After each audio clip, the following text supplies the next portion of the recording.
آپ کو دن بھر اینٹ کی منڈھیڑ پر بیٹھنے کا اتفاق ہوتا تو یقیناً آپ بھی ایسے ہی تن کر بیٹھتے۔ پروفیسر میگونگل نے منہ بنا کر کہا، دن بھر؟ جبکہ آپ بھی جشن منا سکتی تھی۔ یہاں آتے وقت میں راستے میں درجن بھر دعوتوں اور ضیافتوں کے پاس سے ہوتا آ رہا ہوں۔ پروفیسر میگونگل غصے سے گھبرائے۔ ارے ہاں، سب کے سب جشن منا رہے ہیں۔ انہوں نے بے چین ہو کر کہا، ویسے عقل مندی اسی میں ہوتی، سب تھوڑے محتاط رہتے، لیکن ایسا نہیں ہوا۔ حد ہو گئی ہے۔ یہاں تک کہ ماغل بھی جان چکے ہیں کہ کوئی عجیب واقعہ رونما ہوا ہے۔ ان کے خبر نامے میں طرح طرح کی خبریں گردش کر رہی ہیں۔ ان کا چہرہ لاشعوری انداز میں مسٹر ڈرسلی کے اندھیرے میں ڈوبے ہوئے ڈرائنگ روم کی کھڑکی کی طرف گھومتا چلا گیا۔ میں نے خبر نامہ سنا تھا، الوں کے دن کے وقت اڑان، شہاب ثاقب کی بارش، توبہ، یہ لوگ مکمل طور پر احمق نہیں ہیں کہ ایسی غیر متوقع چیزوں کا جائزہ نہ لے پاتے۔ انہیں معلوم ہونا ہی تھا۔ کینٹ میں شہاب ثاقب کی بارش، میں پورے وثوق سے کہہ سکتی ہوں کہ یہ ڈیڈلوس ڈگل کا ہی کام ہے۔ اس کے کوڑھ دماغ میں تو رتی برابر بھی عقل نہیں ہے۔ آپ انہیں کیوں کر الزام دے رہی ہیں؟ ڈمبلڈور نے نرمی سے کہا، 11 سال سے ہمارے پاس جشن منانے کی کوئی وجہ ہی نہیں باقی۔ میں یہ سب جانتی ہوں، پروفیسر میگونگل نے چڑھتے ہوئے کہا، لیکن اس کا مطلب یہ تو نہیں کہ ہم لوگ بیوقوفی پر ہی اتر آئے۔ لوگ سراسر لاپرواہی برتنے لگے۔ انہوں نے ماغلوں جیسے کپڑے تک نہیں پہنے تھے، چوگا پہن کر بھری دوپہر میں سڑکوں پر گھوم رہے تھے اور احمقانہ افواہیں پھیلاتے جا رہے تھے۔ پھر انہوں نے ڈمبلڈور پر تیکھی ترچھی نگاہ ڈالی۔ ان کے چہرے پر پھیلے ہوئے تاثرات سے صاف دکھائی دے رہا تھا کہ وہ یہ امید کیے ہوئے تھے کہ ڈمبلڈور اس بارے میں کچھ نہ کچھ ضرور کہیں گے، مگر ڈمبلڈور نے کوئی تبصرہ نہیں کیا اور خاموشی سے بیٹھے رہے۔ تو انہوں نے اپنی بات کو آگے بڑھایا، یہ کتنا شاندار ہوگا جس دن تم جانتے ہو کون آخرکار غائب ہو گیا۔ ٹھیک اسی دن ماغلوں کو ہمارے بارے میں پتہ چل جائے گا۔ مجھے لگتا ہے وہ سچ مچ جا چکا ہے نا ڈمبلڈور؟ حالات و واقعات سے کچھ ایسا ہی دکھائی دیتا ہے، ڈمبلڈور نے دھیمے انداز میں کہا۔ ہمیں بہت سی چیزوں کے لیے اوپر والے کا احسان ماننا چاہیے۔ کیا آپ لیمپوں کا شربت لینا پسند کریں گے؟ کیا چیز؟ پروفیسر میگونگل چونک کر بولی۔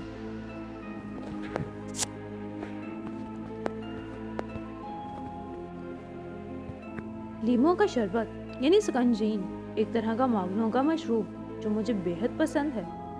نہیں شکریہ، پروفیسر میگونگل نے سرد مہری سے جواب دیا۔ ان کے چہرے کے تاثرات دیکھ کر یہ محسوس ہوتا تھا کہ وہ شاید کہنا چاہتی تھی کہ بھلا یہ کوئی پینے کی چیز ہے، یہ کوئی وقت ہے ان چیزوں کا۔ پھر وہ سر جھٹک کر بولی، اگر تم جانتے ہو کون چلا بھی گیا ہو۔ ڈیئر پروفیسر، ڈمبلڈور نے بیچ میں سے بات اچک لی، کم از کم آپ جیسی سمجھدار خاتون کو تو اس کا نام لینا چاہیے۔ یہ تم جانتے ہو کون کی گردان چھوڑ دیجیے۔ میں 11 سال سے لوگوں کو یہ سمجھانے کی کوشش کر رہا ہوں کہ وہ اس کے اصلی نام سے پکارا کریں، والڈمورٹ۔ نام سنتے ہی پروفیسر میگونگل 2 قدم پیچھے ہٹ گئی، جیسے وہ نام نہ ہو کوئی کوڑا ہو۔ ڈمبلڈور اس کی حرکت سے بے پرواہ ہو کر اپنے چوگے میں لیمبو کے شربت کے ٹن نکالنے میں مصروف ہو گئے تھے۔ شاید اسی لیے پروفیسر میکگوناگل کا چہرہ نہیں دیکھ پائے۔ انہوں نے اپنی بات آگے بڑھائی۔ اگر ہم یہ کہتے رہیں تم جانتے ہو کون تو سمجھنا بہت مشکل ہو جاتا ہے۔ مجھے کبھی ایسا نہیں لگا کہ وولڈمورٹ کا نام لینے میں ڈرنے کی کوئی وجہ موجود بھی ہو سکتی ہے۔ میں جانتی ہوں کہ آپ نہیں ڈرتے، پروفیسر میکگوناگل نے دھیمے لہجے میں کہا۔ ان کے انداز سے عیاں تھا کہ وہ کسی قدر ڈمبلڈور کی تعریف اور کسی قدر اپنی الجھن کا اظہار کر رہی تھی۔ آپ کی بات بالکل الگ ہے۔ سب جانتے ہیں کہ آپ ہی وہ اکیلے فرد ہیں جس سے تم جانتے ہو کون۔ او اچھا، وولڈمورٹ ڈرتا تھا۔ آج تک کا سفر یہیں کے لیے، انشاءاللہ آگے اس کو کنٹینیو کرتے رہیں گے ہم لوگ، آگے جاننے کے لیے کہ آخر ہیری پوٹر کس طرح ڈرسلی فیملی کے پاس آیا اور اس کا بچپنا کس طرح گزرا۔ ہمارے ساتھ جڑے رہیے and don't forget like share and subscribe my channel. تب تک کے لیے اللہ حافظ۔